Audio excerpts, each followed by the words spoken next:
नमस्कार, स्वागत है आप सभी का आपके अपने YouTube चैनल एनविसा क्लासेस में। मैं नीतीश मिश्रा आप सभी के समक्ष प्रस्तुत हूं। आज हम सभी चर्चा करेंगे कि बीएड तृतीय सेमेस्टर में जो इंटर्नशिप होती है वह कैसे कराई जाती है तथा इंटर्नशिप करते समय किन किन मुख्य चीज़ों का हमें ध्यान रखना चाहिए, इसी की आज हम पूरे क्लास में बात करेंगे। तो ध्यानपूर्वक सुनिएगा जिससे कि आप भी भविष्य में एक बेहतरीन शिक्षक बन सके। चूँकि हम यहाँ पे शिक्षक बनने के लिए ही बीएड कर रहे हैं और अगर एक आदर्श शिक्षक नहीं बन पाएंगे तो हमारे बीएड करने का कोई अर्थ निकलेगा नहीं। ठीक है, तो इसीलिए पूरी क्लास को ध्यान से तन्मयतापूर्वक देखिए और चैनल पहली बार विजिट कर रहे हैं तो चैनल को सब्सक्राइब कर दीजिएगा, बेल आइकन को प्रेस कर दीजिएगा तथा क्लास अच्छी लगे तो इसे लाइक कर दीजिएगा। जो चीज़ें नहीं समझ आए वहाँ कमेंट करके मुझे बताइए तथा अगर क्लास अच्छी लगे तो कमेंट करके हमारा उत्साह वर्धन कीजिए। ठीक है, तो देखिए होता क्या है कि फीडबैक मिलने से पता चलता है कि कितनी समझ में बातें आ रही हैं, कितनी बातें समझ में नहीं आ रही हैं। और आप जब फीडबैक नहीं देंगे, ठीक है, तो ऐसा लगेगा कि जैसे कि हमने सिर्फ पढ़ा है और आपने सुन लिया है। इसीलिए विचारों का आदान प्रदान होते रहना चाहिए। ठीक है, तो चलिए समय ज़्यादा नहीं लूँगा, मुद्दे पे आता हूँ। जैसा कि लिखा हुआ है, कक्षा में शिक्षण कार्य कैसे करें। तो कक्षा का अर्थ यहाँ पे आपकी कक्षा से नहीं है, ये बीएड तृतीय सेमेस्टर की कक्षा से नहीं है। क्योंकि जब आप बीएड तृतीय सेमेस्टर में होते हैं तो लगभग 1 या 2 महीने क्लास चलने के बाद आपकी इंटर्नशिप होती है, यानी कि आप पढ़ाने के लिए जाते हैं इंटर कॉलेज में। अब यह इंटर कॉलेज आपके घर के आसपास का इंटर कॉलेज हो सकता है या फिर आपके महाविद्यालय जो है उस महाविद्यालय से संबंधित जो इंटर कॉलेज हैं वह हो सकता है, या फिर आपके अगल बगल में जो भी राजकीय इंटर कॉलेज होंगे, ठीक है, उनमें आपकी टीचिंग लगाई जा सकती है। तो आप यह तो जान गए कि आपको महाविद्यालय आपकी पसंद से दिया जा सकता है कि सर हमारे घर के बगल में ये है, हम 10-12 लोग हैं, हम लोग यहाँ पे टीचिंग करना चाहते हैं, तो वो दे दिया जाएगा इंटर कॉलेज आपको। ठीक है, या फिर आपके महाविद्यालय में अगर इंटर कॉलेज है तो वहाँ पे टीचिंग होगी। कैसे होगी इसका प्रक्रिया मैंने पूरा बता दिया है। ठीक, और तीसरी बात ये, या तो आपके महाविद्यालय का भी नहीं है, आपके अगल बगल भी नहीं है, तो कोई राजकीय इंटर कॉलेज होगा, ठीक है, गवर्नमेंट इंटर कॉलेज जो भी होगा वहाँ पे आपकी टीचिंग लगाई जा सकती है। ठीक है, ये बात होगी कि आपको टीचिंग कहाँ करनी है, तो इंटर कॉलेज में करनी है। सरकारी हो सकता है, प्राइवेट हो सकता है, या आपके घर के नज़दीक का भी हो सकता है। ठीक, अब बात करते हैं कि चूंकि हम शिक्षक बनने आए हैं और मेरा यह मानना है कि जब आप बीएड प्रथम सेमेस्टर में होते हैं तो आप उस समय 25% शिक्षक बनते हैं। जब आप सेकेंड सेमेस्टर में जाते हैं तो आधे शिक्षक बन चुके होते हैं, और जब आप बीएड थर्ड सेमेस्टर में जाते हैं तो 75% आप पूर्ण रूप से शिक्षक बन जाते हैं, और जब आप फोर्थ सेमेस्टर में जाते हैं तो आप 100% पूरे के पूरे शिक्षक बन जाते हैं। आपके अंदर पूरे शिक्षक के जो गुण हैं उनको समाविष्ट हो जाना चाहिए। ठीक है, इसी क्रम में हम इस समय बात करेंगे कि आप 75% शिक्षक बनने जा रहे हैं, यानी कि एक शिक्षक का जो गुण है वह आपने आधे से अधिक इस सेमेस्टर के अंत तक आ जाना चाहिए, तभी आपका बीएड करना सफल हो सकेगा। तो कौन कौन से चीज़ें होती हैं जो कि जब हम पढ़ाने के लिए जाते हैं इंटर्नशिप में तो हमें किन किन चीज़ों का ध्यान रखना है, इन्हीं की हम चर्चा करेंगे।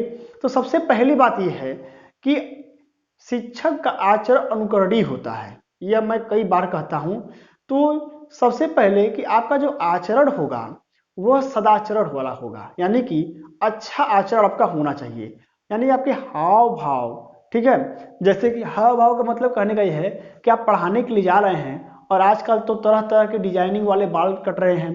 ठीक है, कोई पूरा उड़ा देगा, बीच बीच में रहेगा, कोई बीच में कुछ लिखवा देगा, ठीक है, इसी में नाम भी लिखवा लेंगे अपना। तो ये जो स्टाइलिश हेयर कटिंग है ये ठीक नहीं है एक शिक्षक के लिए। ठीक है, या तो आप हीरो बन लीजिए या तो आप शिक्षक बन जाइए। तो आपको शिक्षक बनना है तो आपके अंदर शिक्षक के जो गुण हैं उनको आपके अंदर आना चाहिए, क्योंकि आप जिस तरह का हेयर कटिंग करा के जाएंगे उसी तरह का बालक भी अपने घर पे जिद करेगा, कहने मास्टर साहब तो ऐसा कटवा के आ रहे ना, हम कटवाई। ठीक है, तो आपका अनुकरण करेगा। ठीक, दूसरी बात यह है, तो पहली बात यह है कि आपके जो हाव भाव हैं, ठीक है, आपकी शारीरिक दशा है वह ठीक होनी चाहिए। ठीक है, शारीरिक हाव भाव लिखते चलते हैं, शारीरिक हाव भाव आपके सही होने चाहिए। दूसरी अगर बात करें हम तो आपका जो पहनावा है यह भी निश्चित किया हुआ है कि एक शिक्षक, प्राचीन काल के तो शिक्षक धोती कुर्ता पहनते थे, क्योंकि अब ये संभव नहीं है, ठीक है। तो अब आपको शर्ट और पैंट, जो आपके महाविद्यालय का निर्धारित गणवेश है, जो आपका ड्रेस निर्धारित है, सफेद शर्ट होता है और काला पैंट होता है, 80% महाविद्यालयों में तो यही ड्रेस होता है, मैंने देखा है, ठीक है। अगर यह है तो ठीक ठीक, अगर नहीं भी है तो आप कोई भी फॉर्मल शर्ट, ठीक है, शर्ट और पैंट ही पहनकर पढ़ाएंगे। ऐसा नहीं है कि आपको जीन्स का पैंट पहन कर आना है, ठीक है, या फिर आपने कुर्ता और जीन्स पहन लिया और चले गए पढ़ाने के लिए, ये चीज़ सही नहीं है। क्योंकि जो निश्चित पहनावा होता है शर्ट और पैंट, ये आपके ड्रेस में होना चाहिए। क्योंकि मैं नियम बता रहा हूँ, बाकी आप नियम से इतर चलेंगे उसमें कोई दो राय नहीं है, क्योंकि सारे काम नियम से नहीं हो सकते हैं। कभी कदार अगर बाई द वे आपके पास सही ढंग से ड्रेस नहीं अवेलेबल है तो आप बता करके अपने शिक्षक को जा सकते हैं कि मेरे पास आज ये दिक्कत है, ठीक है, मैं ये पहन के आ रहा हूँ। लेकिन रोज ये नहीं चलेगा, रोज आपको शर्ट और पैंट ही पहन के आना है। क्योंकि मैं यहाँ पे बता रहा हूँ तो आपको चीजें हो सकती है कि मजाक लग रही हो, लेकिन जब यही आपके कार्य में आपके एचओडी, डीन या फिर शिक्षक बताएंगे तो यही बातें आपको बहुत ही प्रिय लगेंगी और आप बहुत ही अनुशासन के दौर में आप उसे हिसाब से चलेंगे भी, ठीक है। तो समय समय की बात है, चलिए छोड़िए, आगे देखते हैं। तीसरे नंबर पे अगला हमारा है कि जो आप जब शिक्षण कार्य करेंगे कक्षा कक्ष में जाकर के, तो आपका जो स्वभाव है वो हंसमुख स्वभाव होना चाहिए। यानी कि अगर मान लीजिए आपके घर से आपको तनाव भी है तो वह तनाव आप बच्चों पे जाकर नहीं निकालेंगे कक्षा कक्ष में। आप पढ़ाने के लिए गए हैं, ठीक है, आप प्रशिक्षणार्थी हैं, आप छात्र भी हैं और अध्यापक भी हैं। छात्राध्यापक, छात्राध्यापिका शब्द लगता है, यानी आप छात्राध्यापक हैं और छात्राध्यापिका हैं, यानी छात्र भी आप हैं, आप सीख भी रहे हैं और आप पढ़ा भी रहे हैं। तो आपका जो स्वभाव होना चाहिए वो हंसमुख स्वभाव होना चाहिए। इससे क्या होता है हंसमुख स्वभाव से, कि जो विद्यार्थी होगा, जो छात्र छात्राएं होंगे, वह अपनी बातों को आपसे कह सकेंगे, कहने में संकोच का अनुभव नहीं करेंगे कि अरे मास्टर साहब तो जल्लाद हैं, तो हिटलर हैं, कोनो बात में तो बस मारने लगते हैं, छड़ी उठा करके डांटने लगेंगे, बेइज्जती कर देंगे। तो आपको हंसमुख स्वभाव का होना पड़ेगा, यानी कि बीच बीच में क्लास का मनोरंजन भी करते रहना चाहिए। ऐसा नहीं कि बस गए और किताब उठाकर शुरू कर दिए पढ़ाना, ठीक है, युद्ध नहीं है वो पढ़ाना है। तो बाल मनोविज्ञान आप पढ़े होंगे फर्स्ट सेमेस्टर में, तो बालकों की रुचि के अनुसार पढ़ाना है। तो आपको क्या करना है, आपके स्वभाव में मधुरता होनी चाहिए, वाणी में आपकी मिठास होना चाहिए, ठीक है, उस स्वभाव से आप हंसमुख होने चाहिए, ठीक है, बहुत ही गंभीर मुद्रा में नहीं। ठीक, आगे बात करेंगे हम, क्योंकि एक शिक्षक को धैर्यवान भी होना चाहिए। तो जो आप कार्य करेंगे टीचिंग का, ठीक है, तो आपको वहां पे अपने धैर्य का भी परिचय देना पड़ेगा कि आप कितने धैर्यशाली हैं। अगर कोई बच्चा मान लीजिए आपसे प्रश्न पूछ रहा है तो आपके अंदर कोई भी झिझक नहीं होनी चाहिए। आप उसे खड़ा करके कहेंगे कि हाँ, आपको जो प्रश्न पूछना है पूछ लीजिए, ठीक है। तो इस बात का ध्यान रखिएगा कि आपको धैर्य बना करके उसके प्रश्नों को सुनना है। ऐसा नहीं कि नहीं बैठो बैठो बैठो, हमारे पास समय नहीं, हम जा रहे हैं, ठीक है, तुम बहुत प्रश्न पूछते हो, तुम चुपचाप रहो बैठो, और तुम कल मत बोलना कुछ भी, या आज हम पढ़ाने जा रहे हैं तुम्हें कुछ नहीं बात करनी है, ठीक है। ऐसे पहले उसे निर्देश नहीं देने हैं। उसके मन के जो विचार हैं, उसके मन में जो प्रश्न हैं, उनको आप धैर्यपूर्वक सुनेंगे और धैर्य बना करके ही शिक्षण कार्य करेंगे। तो आपके अंदर ये धैर्य का गुण होना चाहिए। अब पांचवी बात करें तो पांचवी बात ये है कि आप अगर छात्र हैं, ठीक है, यानी कि अगर आप छात्राध्यापक हैं तो आपकी जेब में एक पेन भी होनी चाहिए। अब ये जरूरी नहीं है कि ये पेन लाल होगी कि काली होगी, लेकिन आपकी जेब में कम से कम एक पेन होनी चाहिए, क्योंकि कहीं अगर आवश्यक पड़े तो आप अपनी पेन से वो कार्य कर सकते हैं। ठीक, किसी कॉपी चेक करनी है, अटेंडेंस भरना है, ठीक है, तो आपको पेन मांगना न पड़े। क्योंकि लोग कहते हैं समाज में ये है कि शिक्षक हुआ एक लगे पेन है नहीं बात, कहते हैं ऐसे लोग। तो एक शिक्षक के संग जेब में एक पेन भी होना चाहिए। ये नियम तो नहीं है, लेकिन कम से कम होना चाहिए, ठीक है, क्योंकि आप शिक्षक हैं और आपके हथियार ही आपके पास नहीं है तो अच्छा लगेगा। ठीक, तो यह होगी बात पेन की, आपके पास पेन होना चाहिए। दूसरी बात क्या है, दूसरी बात यह है कि आपके पास चार्ट होना चाहिए। जो आप पढ़ाने के लिए जा रहे हैं उससे संबंधित चार्ट भी आपके पास होना चाहिए। ये जरूरी नहीं है कि हम रोज रोज चार्ट लेकर जाएं, लेकिन आप बीच बीच में अगर चार्ट के माध्यम से बच्चों को समझाने का प्रयास करेंगे तो बच्चे आपसे बहुत ही प्रभावित होंगे। ठीक है, चार्ट के बाद आपके पास रोलर बोर्ड, ठीक, रोलर बोर्ड जो कहते हैं हम, मान लीजिए आपके पास चार्ट नहीं है तो आप इस चार्ट को रोलर बोर्ड पे बना करके ले जा सकते हैं, जो मोड़ने वाला होता है बोर्ड। ठीक है, आप उसको साथ में लेकर जा सकते हैं एज ए टीएमएल की तरह, टीचिंग लर्निंग जो मटेरियल होता है, ठीक है, जो हेल्प करता है शिक्षण सहायक सामग्री के रूप में आप रोलर बोर्ड को ले आ सकते हैं। जैसे कि आपको पढ़ाना है संज्ञा, अब संज्ञा को पढ़ानी है तो अगर आप पहले से बोर्ड पे बना के लिखे रहेंगे तो आपको समझाने बच्चों को आसानी रहेगी। ठीक है, अब लिखे लिखा आप घर से लाएंगे और बाय द वे आप बीच में अगर भूल भी जाते हैं तो उस पर लिखा रहेगा तो आप देख करके तुरंत बता देंगे कि हाँ संज्ञा के 5 प्रकार होते हैं, देखो ये द्रव्यवाचक संज्ञा है। ठीक है, इस तरह आप बता सकते हैं। तो रोलर बोर्ड होना चाहिए, पेन होना चाहिए आपके पास, चार्ट होना चाहिए। ठीक है, और उसके बाद आपके पास डस्टर भी आपका होना चाहिए।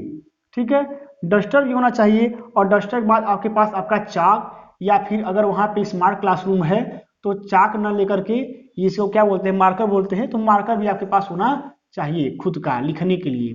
ठीक, तो ये चीजें आपके पास आवश्यक रूप से होनी चाहिए जो आपकी सामग्री है। क्योंकि अब एज ए समझ लीजिए कि आप सैनिक हैं और जा रहे हैं जंग पे, आपके पास बंदूक ही आपकी नहीं रहेगी तो कैसे युद्ध करेंगे। ठीक है, आगे बात करते हैं हम 6ठे नंबर पे कि आपके कपड़े, जो कि आप प्रचार भी देखे होंगे निरमा वाला, तो उसमें होता है कि कपड़े जो साफ सुथरे होते हैं वे भी बोलते हैं, ऐसा वो कहता है प्रचारक वाला। ठीक है, तो उसी तरह आपके कपड़े भी साफ होनी चाहिए, यानी कि आपकी जो वेशभूषा होगी, जो ड्रेस होगा, जो आप कपड़ा होगा, वो अभी क्या होगा, कपड़ा साफ होगा। ठीक, यानी कि साफ कपड़े भी आपको पहनने होंगे। ऐसा नहीं है कि हम घर पे हमेशा गंदे कपड़े पहनते हैं तो यहाँ भी गंदे कपड़े पहन के चले जाएंगे हम।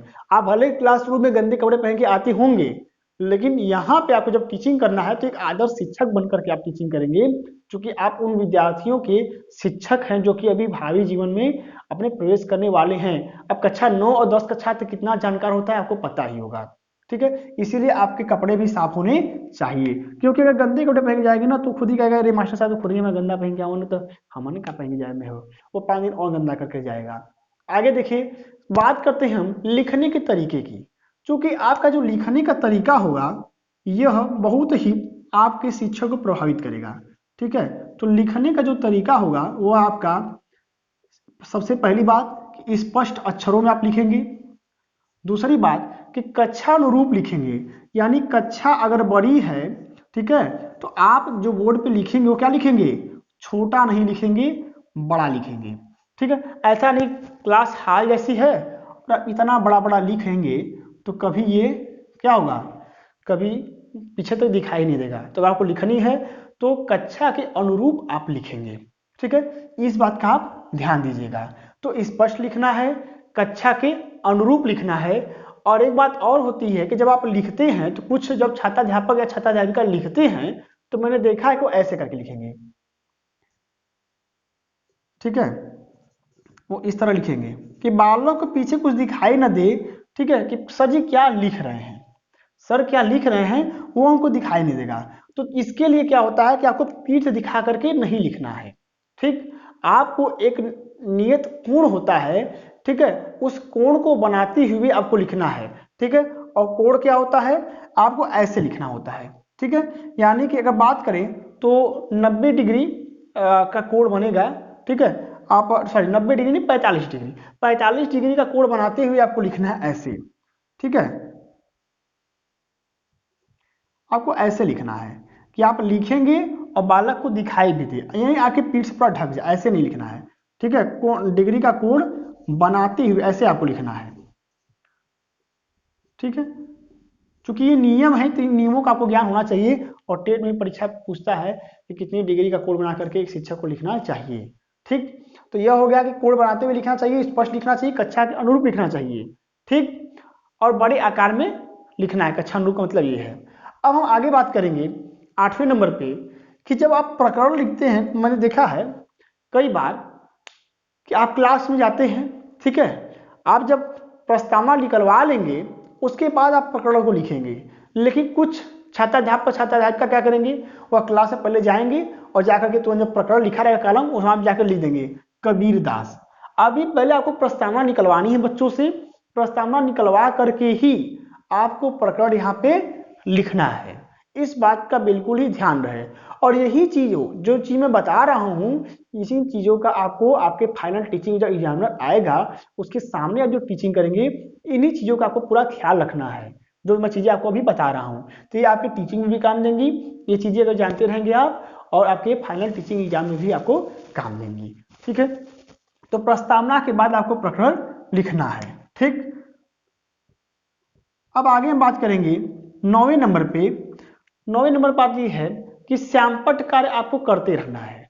ऐसा नहीं है कि आप कक्षा कक्ष में गए, किताब उठाए और पूरा पढ़ा दिए लेकिन बोर्ड पे एक अक्षर भी नहीं लिखे। ऐसा आपको बिल्कुल नहीं करना है। आपको बीच बीच में श्यामपट्ट कार्य करते रहना है। ठीक है, इस बात का ध्यान रखिएगा कि आपको बीच बीच में किस चीज का कार्य करना है, श्यामपट्ट कार्य करना है। ठीक है, आगे देखिए, आगे बात ये है 10वें नंबर पे कि जब कक्षा कक्ष में जाएंगे तो जो सूचना ऊपर लिखी रहती है, ऐसे बनाया होता है ना, आप अपनी फाइल बनाए होंगे लेसन प्लान पे कि सबसे पहले हम क्या लिखेंगे, सबसे पहले लिखेंगे हम कक्षा। ठीक है, यहाँ पे कक्षा लिखेंगे, कक्षा में लिखेंगे 10, यहाँ पे लिखेंगे दिनांक। ठीक है, दिनांक में आज की तारीख डालेंगे, फिर आप लिखेंगे विषय, यहाँ होगा उप विषय। ठीक है, यहाँ पे होगा कालांश और यहाँ पे होगा समयावधि। तो जो ये समयावधि, ठीक है, तो ये जो जानकारियां मांगी गई होती हैं बोर्ड पे, आप जा करके इसे पहले भरेंगे। ऐसा नहीं कक्षा कक्ष में गए, चलो बच्चों किताब उठाओ, हाँ तो बताइए अकबर का जन्म कहाँ हुआ था, आप लगे प्रस्तावना कौशल का प्रयोग करने, ऐसा नहीं करना है। सबसे पहले आपको जाना है तो आपको श्यामपट्ट कार्य करना है, यानी कि कक्षा भरनी है, विषय भरना है, उपविषय भरना है, कालांश भरना है और समयावधि कितने समय की है आपको इसको भी भरना है। अधिकतर ये 40 मिनट ही होता है। ठीक है, एक बात का और ध्यान दीजिए, यह तो बात हो गई श्यामपट्ट कार्य करने की। श्यामपट्ट कार्य, श्यामपट्ट में सूचना भरने की बात है। ठीक है, श्यामपट्ट में सूचना भरने की ये बात हो गई। ठीक है, कि श्यामपट्ट में मांगी गई सूचना को भरनी है। अगली बात ये कि जो कि मैंने अभी किया है आप लोगों के समक्ष, ठीक है, ये मैंने बहुत ही गलत कार्य किया है, तो ये मैं समझाने के लिए ऐसा किया हूं। और अधिकतर हम सभी कर भी देते हैं, कभी गलतियां कुछ अगर हो जाती हैं हम लोग क्या करते हैं, ऐसे ऐसे करके ऐसे कर देंगे तुरंत। ये बहुत ही गलत कार्य है। चाहे आप चाक से लिख रहे हो या फिर आप मार्कर से लिख रहे हो, आपको हाथ से इरेज नहीं करना है। आप जब भी इरेज करेंगे तो अपने आप डस्टर से करेंगे, आप इसको डस्टर से ऐसे करेंगे। ठीक है, जो गलती हो गई है उसको साफ करेंगे। ठीक है, उसके बाद फिर से लिखना शुरू करेंगे। आप अपने हाथ का प्रयोग नहीं करना है उसको इरेज करने के लिए। इस चीज का बिल्कुल ही ख्याल रखिएगा, क्योंकि सही शिक्षण करने का तरीका यही है कि जो भी आपको इरेज करना है अपने आप सहायक सामग्री से इरेज करिए। ठीक है, तो ये बात हो गई क्या करने की, साफ करने की। ठीक है, साफ करने की, या यहाँ पे लिख सकते हैं कि त्रुटि को सही करने की। फिर मैंने गलती कर दिया समझाने के लिए। ठीक है, त्रुटि सही करने की। ठीक है, त्रुटि सही करने की बात हो गई। आगे बात करेंगे हम 12वें नंबर पे। कई सारी चीजें हैं, आप सब जानिए, क्योंकि ये मेरी जो क्लास होती है स्पेशली उन लोगों के लिए होती है जो घर पर बैठ करके अध्ययन कर रहे हैं बीएड तृतीय सेमेस्टर में। तो चूंकि विद्यालय जा नहीं पाते हैं, तुमको सूचना का अभाव होता है, इसलिए मैं वीडियो एक तो उन्हीं के लिए बनाता हूँ। ठीक है, बाकी जो रेगुलर मोड में हो तो आनंद ले ही रहे हैं, उस विद्यालय से पढ़ रहे हैं, यहाँ से पढ़ रहे हैं, तो ये तो उनकी 5 उंगली घी में है। ठीक है, सोने में सुहागा है, लेकिन जो विद्यालय नहीं जा पाते हैं उनके लिए सोना ही है। ठीक है, आगे हम बात करेंगे, त्रुटि सही करने की बात हो गई। ठीक है, आगे देखिए आदर्श वाचन करने का सही तरीका क्या होना चाहिए। क्योंकि जब मैं बीएड तृतीय सेमेस्टर में था और फाइनल टीचिंग चल रही थी, तो जो मेरे एग्जामिनर थे वो मेरे पास आए और उन्होंने मैं पढ़ा रहा था हिंदी शिक्षण, और हिंदी में ही उन्होंने मुझसे कहा कि आप आदर्श वाचन करके दिखाइए। मैं गद्य पढ़ा रहा था और जो मैं पाठ पढ़ा रहा था उससे संबंधित मेरे पास किताब थी और मैंने आदर्श वाचन करके उन्हें दिखाया। ठीक है, और संतुष्ट होकर भी चले गए। तो आदर्श वाचन करने का सही तरीका होता है। आदर्श वाचन सही करने का तरीका क्या है, मान लीजिए कि मेरे पास ये किताब है। ठीक है, ये क्या है, ये मेरे पास किताब है। ठीक, अब मुझे इसे पढ़ना है। अब मुझे इसे पढ़ना तो ऐसा नहीं है कि मैं सीधे कहूंगा कि मुस्तफा कमाल पाशा आधुनिक तुर्की का निर्माता, टर्की में गणराज्य की घोषणा, खिलाफत का अंत एवं एक नवीन संविधान लागू हो जाने के बाद टर्की का कराधार कमाल पाशा चाहता था कि टर्की का नवनिर्माण किया जाए। ये बिल्कुल ही गलत तरीका है पढ़ने का। आपको ऐसे बिल्कुल नहीं पढ़ना है। आपको कैसे पढ़ना है मैं पढ़ के दिखा रहा हूँ। आपको पढ़ना देखिए ऐसे है, टर्की में गणराज्य की घोषणा, खिलाफत का अंत एवं एक नवीन संविधान को घोषणा करने के बाद टर्की का निर्माता कमाल पाशा चाहता था कि टर्की का नवनिर्माण किया जाए एवं उसके बाद टर्की में नए सुधार को लागू किया जाए जिसका आधार पाश्चात्य विचार व सभ्यता हो। यानी कि आपको अपने किताब में देखना है और सामने बच्चों की तरफ देखते हुए वाचन करना है। अगर आप ऐसे ही वाचन करते रहेंगे तो बच्चा क्लास से निकल करके भाग जाएगा, आपको पता ही नहीं चलेगा। ठीक है, तो ये बिल्कुल गलत तरीका होगा। सही तरीका यह है कि आप एक लाइन पढ़ें और उसके आगे के 2-3 शब्दों को नजर में रखे हुए दिमाग में याद किए रहें और उनको बच्चों की तरफ देखते हुए उनका वाचन करें। ये होता है क्या, आदर्श वाचन, जो पहले शिक्षक करता है। इसके बाद क्या होता है, अनुकरण वाचन होता है, जो हिंदी पढ़े होंगे समझते होंगे। ठीक है, तो ये हिंदी के लिए था। ठीक, तो आदर्श वाचन भी आपका सही से होना चाहिए। ठीक है, आदर्श वाचन। अब हम बात करेंगे 13वें नंबर पे। देखिए, शर्ट जो हम पहनते हैं उसमें भी नियम है। क्या नियम है कि शर्ट जो है वह क्या होना चाहिए, पूरी आस्तीन का होना चाहिए, यानी कि शर्ट फुल शर्ट होना चाहिए। और बाई द वे मान लीजिए आपको गर्मी लग रही है, ये चूंकि ये आप टीचिंग इस समय ठंडी समय कर रहे हैं, लेकिन जरूरी नहीं कि हमेशा आपको ठंड में पढ़ाना है, आपको गर्मी पढ़ाना कहीं पड़ सकता है। ठीक, चूंकि आप निजी महाविद्यालय में पढ़ाने के लिए योग्य बन रहे हैं। ठीक है, क्योंकि जरूरी नहीं कि सबको सरकारी नौकरी ही मिलेगी। कुछ लोगों को हो सकता है शुरुआत में मेहनत करनी पड़े, 2 साल 3 साल 4 साल प्राइवेट विद्यालय में पढ़ाने के लिए भी। तो वहां भी आपको ये ध्यान रखना है कि आपको जो शर्ट पहनना हो शर्ट पूरा फुल होना चाहिए। या अगर आपको गर्मी लग रही है तो आप टी शर्ट नहीं पहनेंगे, आप हाफ शर्ट पहन के पढ़ा सकते हैं। लेकिन ऐसा नहीं कि शर्ट की जो आस्तीन होती है उसको पूरा मोड़ करके यहाँ तक चढ़ा करके इधर मोड़ करके आप शिक्षण कार्य करेंगे। ये आपको बिल्कुल नहीं करना है। यह शिक्षण का बहुत ही गलत तरीका होता है। ठीक है, चीजें समझ में आ रही होंगी। तो आपको क्या करना है कि शर्ट पूरी आस्तीन का पहनना है। ठीक है, इस बात का भी ध्यान रखें कि शर्ट क्या होना चाहिए, पूरी आस्तीन का होना चाहिए। ये इसलिए लिख दे रहा हूं कि चूंकि आप स्क्रीनशॉट भी ले लेंगे तो आपको चीजें बाद में याद रहेंगी। ठीक है, आगे देखिए बात करेंगे हम स्पष्ट एवं ऊंची आवाज।